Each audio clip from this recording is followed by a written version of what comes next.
Has taking a break or separating like this ever actually worked? I'd be so interested to hear of the successes as well as the failures. Please and thank you. Okay, so the TLDR answer to the question is no, it's not gonna work.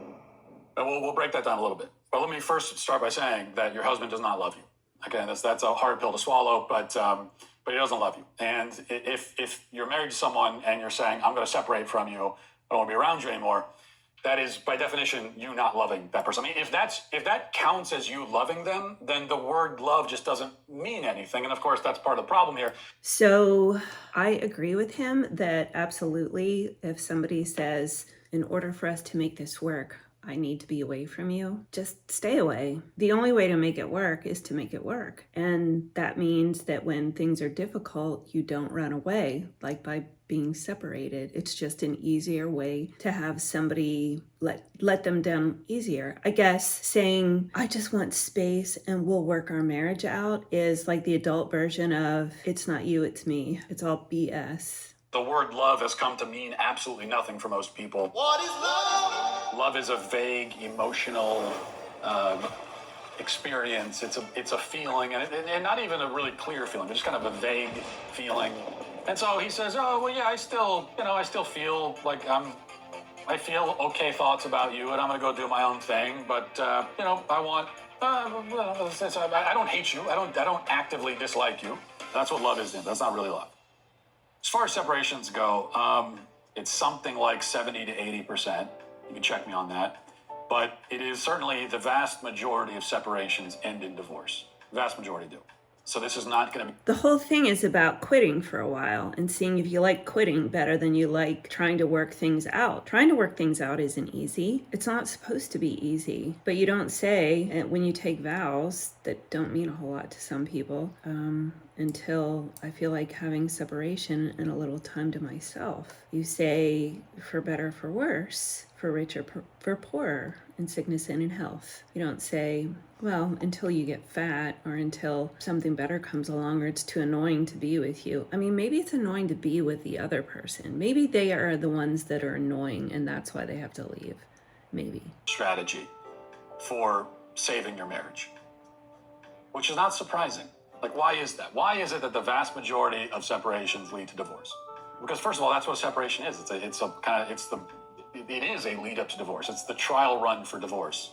But the bigger issue here is you're not dealing with whatever the problem is, whatever the reason is, whatever has led to the two of you wanting to separate. You cannot deal with that by separating.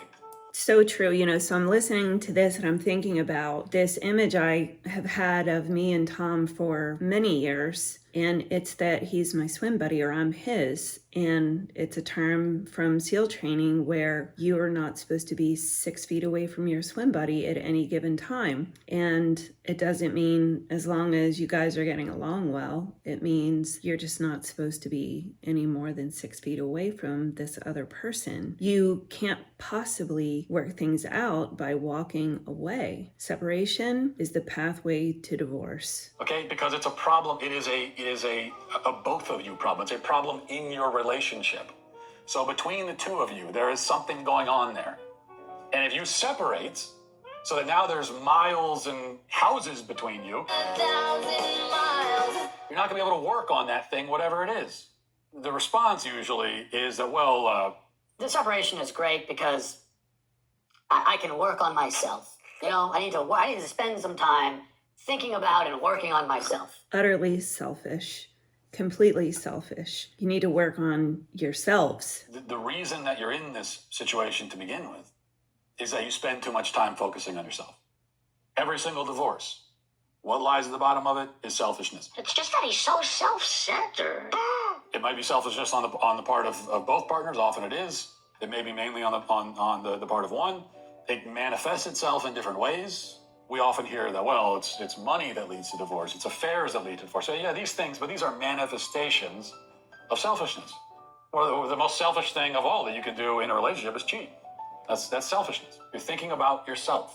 You're thinking about what you want. You're thinking about satisfying your own urges, right? And you're putting that above the relationship. And if your solution is to go live separately and focus even more on yourselves, then that will almost certainly lead to divorce. Now, does that mean that there should never be a separation in a marriage? No.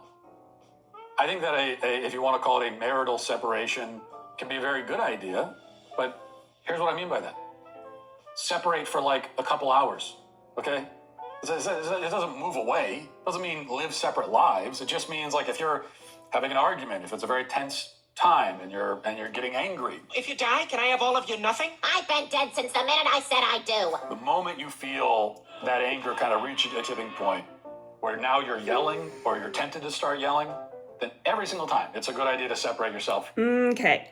I think that's a little unrealistic because I'm telling you, there's some screaming that goes on in our house when we fight because we mean it. Or you're tempted to start yelling, then every single time it's a good idea to separate yourself from the situation.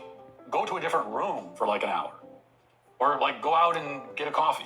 See, the problem is if I go to another room, Tom follows me and we have a big house. Doesn't matter how many rooms I go to, he's still gonna follow me. I can't get away. Here's one that was sent to me. This is from TikTok, which is always a bastion of bad advice. Don't get married. Till you drop. And then just buy. Okay, so it says, have sex till you drop and then just buy a house. Don't get married, do that. And I love this, and the reason that I love it is because it's just quintessential bad relationship advice. So you are inevitably, when you're in a relationship with someone, you don't want to get married. Well, either, there are two possibilities. One possibility is that the relationship will just dissolve very quickly because there's no end point in mind. There's no... Stop wasting your time and stop wasting somebody else's or letting them waste your time. If you're in a long-term relationship and nobody wants to get married, move on. There's no reason for this relationship to exist. It's a trip with no kind of destination in mind. Where are we going? I don't know. And people aren't going to stay on that trip for very long. The other possible endpoint is that it dissolves later on.